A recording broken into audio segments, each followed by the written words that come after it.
What is up, everyone? I'm Skratch. Welcome to another Dragonheir Silent Gods video. Today I am on the free-to-play account, guys. I already shared with you in a previous video one of the best teams to use versus Vesca on your free-to-play accounts or low spender accounts or even whale accounts based on whatever characters you might have available.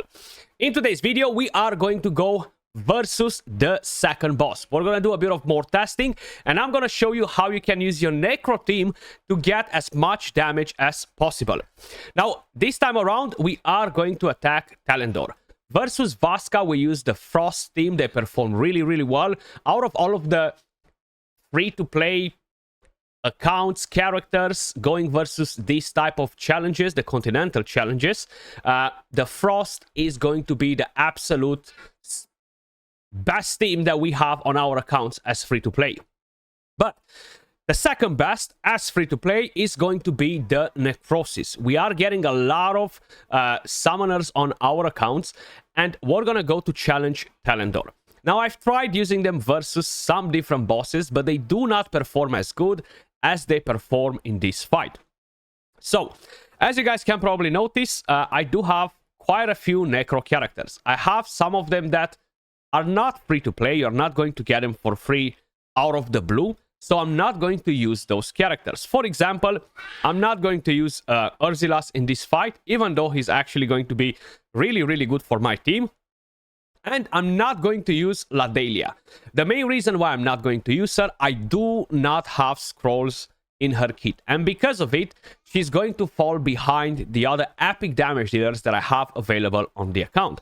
Now, it's safe to assume that if you guys did some summons, you're going to have most of the epic characters available. Of course, we're all going to miss a few of them, but I'm going to use Zarlot, which will apply the defense down for me, and he's going to be on a Brotherhood set.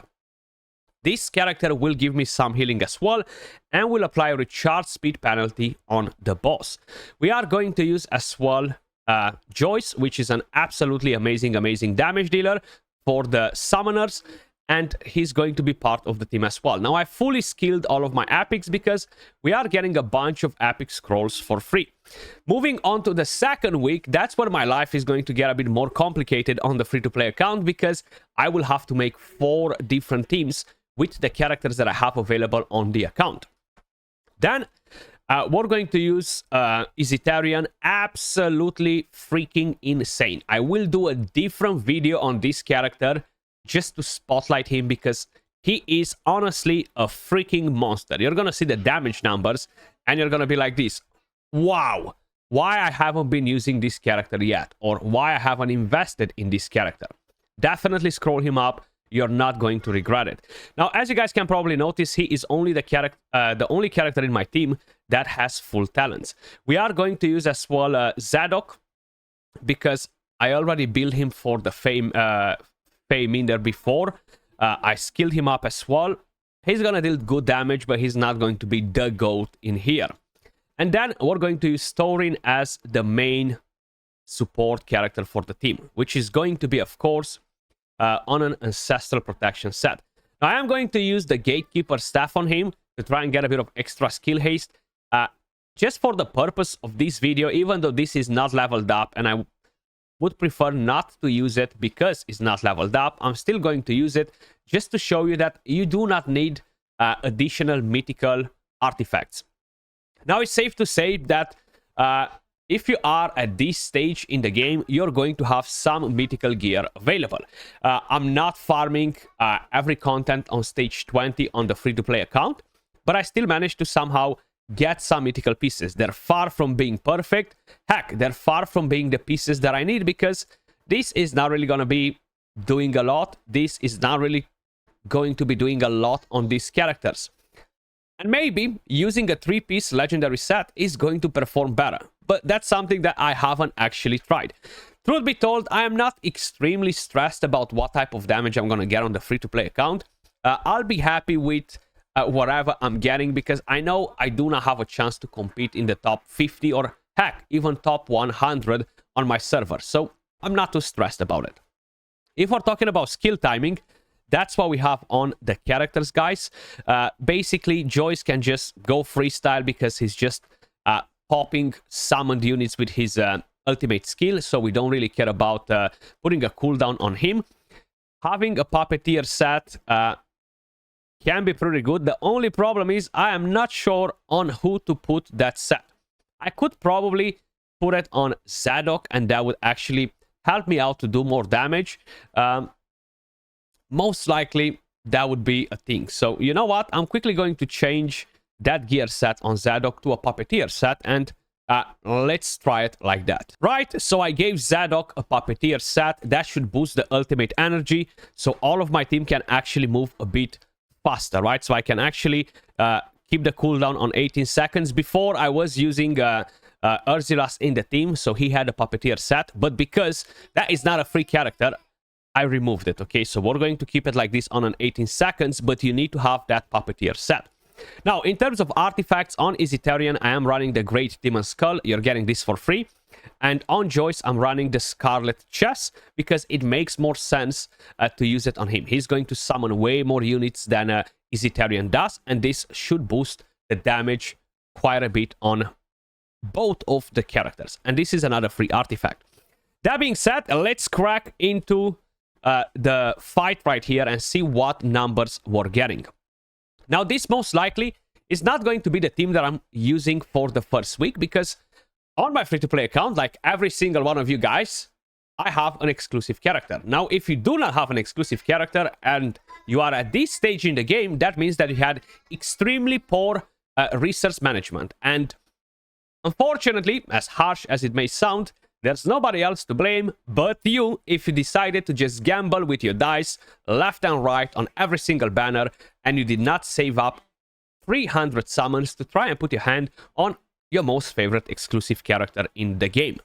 So, the damage is definitely not looking pretty bad. We have 13 million damage and we are 1 minute and 30 seconds in, which means that we should be getting somewhere close to probably 40 million damage, maybe slightly more than 40 million, which is actually pretty damn impressive. A completely free-to-play team using only one legendary character and using only the Witch's Remains as the main artifact. Now, if by any chance you do not have a mythical artifact on your account, personally, I refuse to believe that you haven't pulled a dupe so far with all of the summons that the game gave us.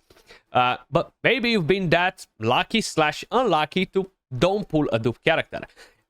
If you did pull a dupe character and you inspired that character, you can always reset it for free and go and purchase a mythical artifact. And you can do that as many times as you want.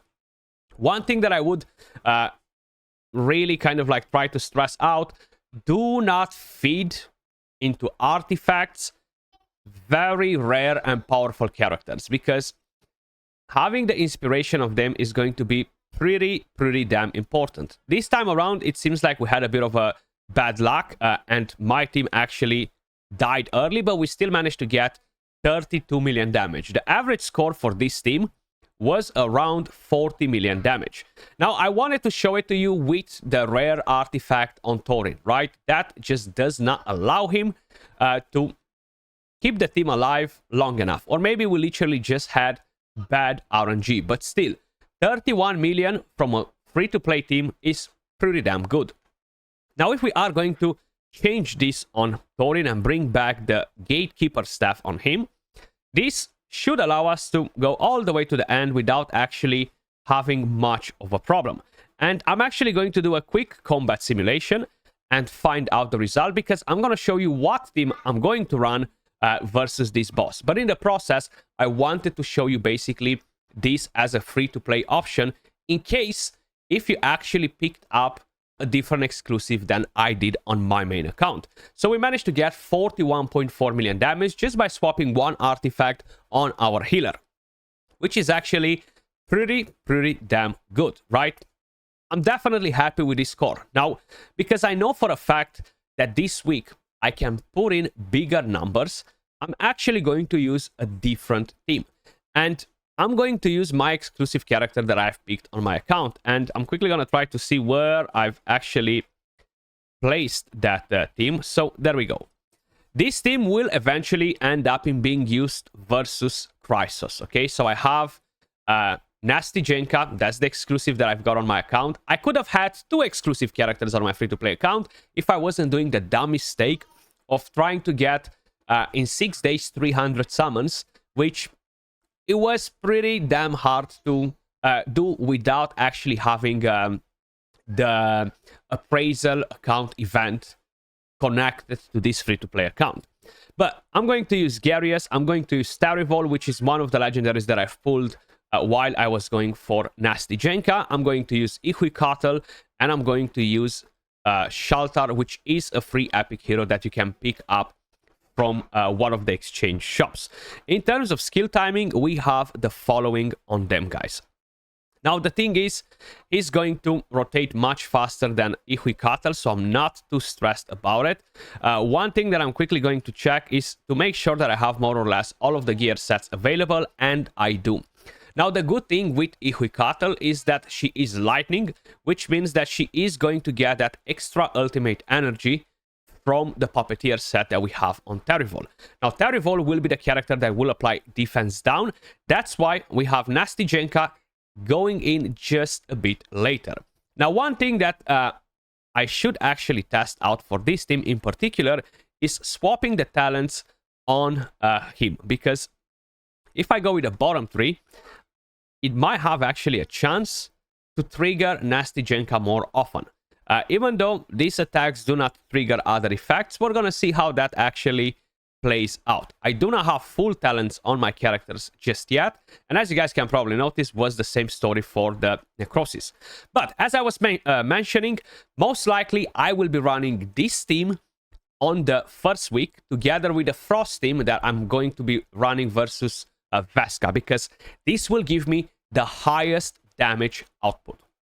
So versus this boss, we are going to have quite a bit of healing. Now, it's very, very important to bring in 2 support characters. If not, you're going to die pretty damn quick. I've tried it with 1 support character, either Ihuicatl, either Gyarius, and my damage was definitely lower. And that is, of course, including the fact that I had 4 damage dealers. Okay, so even with 4 damage dealers, I was not able to push in a better score. But look at that. We're already at 23 million damage, and we still have 3 minutes and 20 seconds left. So clearly, this team is far superior to the Summoners team, at least on my account this week. But as I was mentioning, on the second week, I need 4 teams, which means that this team will actually move versus Chrysos, or a different boss that will take in more damage from them. But Chrysos is definitely being one of the main targets. Then I'll be running the Summoners team versus this boss, as you've seen it, with around 40 plus million damage. Probably I'm going to get a better Psychic Core, some more upgrades on talents, on gear in the meantime. And that, of course, will allow me to push slightly higher numbers with my Summoners team versus Thelendor. Then, the 4th team, I'm still a bit unsure, because either I could try and run something like maybe a wild team, considering that I managed to summon a couple of wild characters. Maybe I'm going to do, I don't know, a Radiance team. The only problem that I have with a Radiance team is the fact that I just won't be able to really do a lot of damage. So who knows, I might actually even struggle to reach the 22 million damage. But this team right here, even though we actually had a bit of bad RNG and we lost Shaltar 1 minute before the end, we still managed to score 77 million. So overall, this will be a better score for my account. Now, as I was saying, I know I'm kind of like going in a bit too deep, but I just want to show you what happens if we're going to attack Chrysos with the exact same team, because things will change quite a bit. So let's give it a go. I could potentially try to do one thing. So if I remember it, Chrysos will strip the shield, right? So I think with this skill, he's going to basically deal fire damage to all enemies with a chance to inflict attack speed penalty. Okay, so he's not removing the shield with that skill. He dispels it with the battle skill.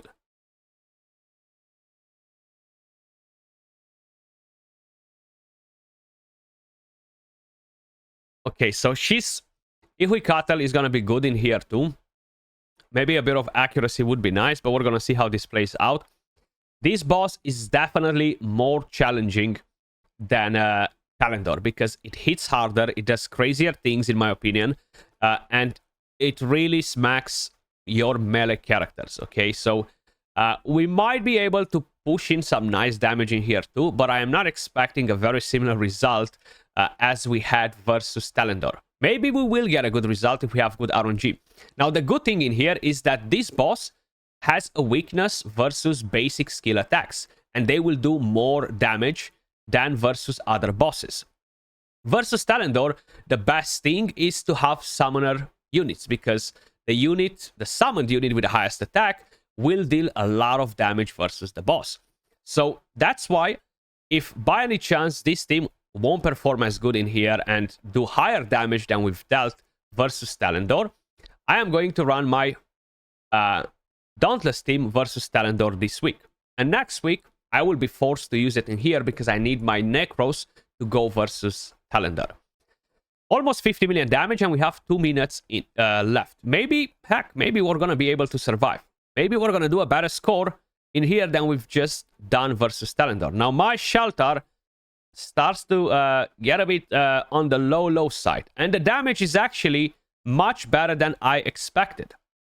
If shelter can survive another hit right here, we might actually, yeah, we are beating that damage.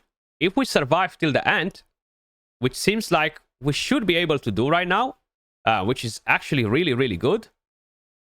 Okay, we lost him, but we still have 20 seconds left, and we beat the damage versus Thelendor. Heck, I'm actually gonna save this damage right here because I'm pretty happy with 82, almost 83 million damage. There isn't much that can give me an upgrade in the next 30 hours or so on this free-to-play account, and I'm going to save this right here. But the main thing that I wanted to show is basically the necro team on that boss. If by any chance you have this team available, if you got this exclusive like I did on my free-to-play account, you can actually use it versus Chrysos instead, which is actually pretty good to see that we were able to keep them alive. The next team that I'll be running is the same team I shared with you in the previous video. So I'll be running my Frost team in here, which does well over 100 million damage. I'm still not sure if I'm going to be able to reach 200 million damage on the free-to-play account, considering that I don't have a lot of legendary scrolls available for Hochadir, and I kind of like do not want to put them in him because he's a good chunk of damage without the scrolls.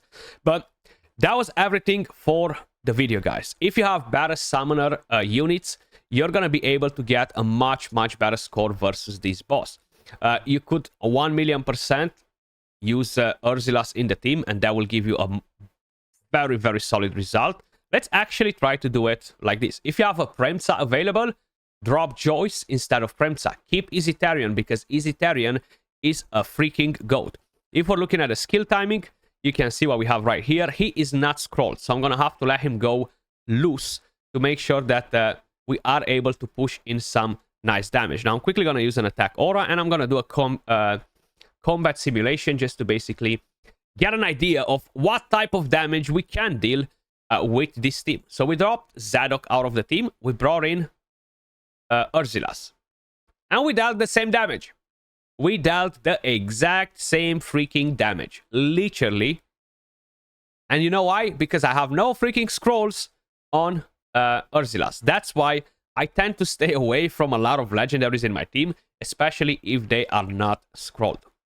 But the best free-to-play summoner team, guys, is still the one that I've showed you initially, where you are basically running Zadok. This one right here will get the job done, but with a Puppeteer set instead of the Executioner. Much love, appreciate all of you guys watching, and I will catch you all in the next video. Peace.